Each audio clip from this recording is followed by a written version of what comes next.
Ngayong araw mga boss katry mo ay nire-ready na nga po pala natin itong ilalabas po natin na food cart. Pasensya na nga po pala kayo dahil nga naman hindi pa po natin siya na-upload ng buo. At ngayon nga po ay i-upload na po natin siya ng buo. Makikita nyo na po dito kung ano nga po yung mga nandito sa food cart na to.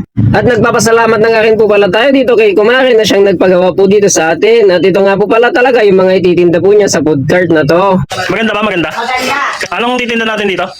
Ang titinda natin dito ay lechon chowpan, sisig chowpan, marami pang iba. Saan tayo magtitinda? Saan ang pwesto nito? Okay, ano po dito chef? Sa ating, plaza. Plaza. Abangan nyo ha. Ano po kay rolling cart. Thank you so much. So yun nga pong ito mga boss katry mo ay halos all-in-one na po siya. Kung nakikita nyo po dyan may mga boss, syempre pagkain mayroon po siyang lagayan talaga ng palamig. At dito naman po sa side na to, sa parting ito ay mayroon po siyang lagayan ng mga sauce. Bali lang divider naman na po yung nilagay po natin dyan. At ito nga po pala mga boss, yung ginamit po natin dito sa may mabaw ay syempre yung suggest ni Kumari na stainless na lang. Syempre pagkain, dapat medyo malinis talaga kaya stainless po yung ginamit po natin dyan. At ito naman pong istante kung nakikita nyo po dyan ay pinagawa po muna niya yan para madala dito sa atin at malagyan po ng lock. Kasi nga naman kung tatakbo-takbo yung cart ay alog-alog lang. At ito namang lagayan po ng tangke ay nilagay na po natin dito sa may baba sa may harapan para naman mas mabilis niya ma-access just in case man i-open po niya yung tangke. Bali dalawang ano nga po pala yung ginawa natin dito, bali dalawang lagayan. Kung nakikita nyo dyan meron siyang dalawang kalutuan dyan.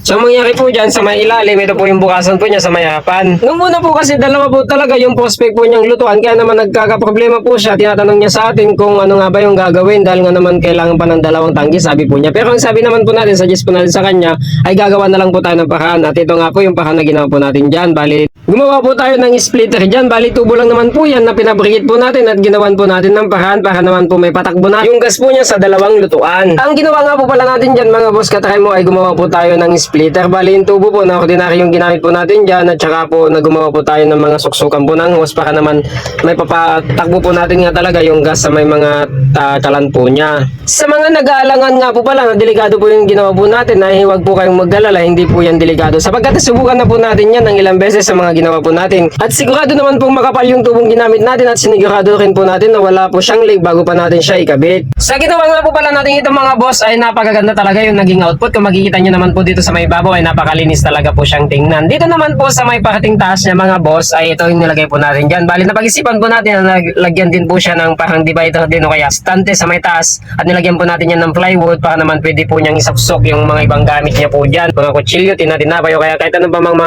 ginagamit po niya sa pagluluto para naman makatipid po siya sa space. Ito rin po dito sa may lutuan po niya sa may harapan. Ang nabili po niya kasing kalan ay medyo mahaba kaya ang naging diskarte natin dyan ay pinaside po natin para naman hindi tatama dito sa may motor kasi nga naman nagsisave po tayo sa space kaya paside yung pagkakalagay po natin. At ito nga rin po pala sa harapan po niya mga boss ay nabubuksan din po siya. Bali dalawang pintuan po yan, harap at likod po yung ginawa po natin dyan. Pero hindi po natin siya pinagtapat para naman po syempre sa ponsoy-ponsoy. At hanggang dito na lang po mga boss katry mo no. Maraming salamat po sa nagpagawa siya. Syempre sa mga patuloy na sumusuporta po sa page po natin. Yan, paki-like and follow na lang po o kaya paki-share na rin po yung video po natin kung sakali man pong nagustuhan po ninyo. Maraming salamat po. At God bless po sa inyong lahat.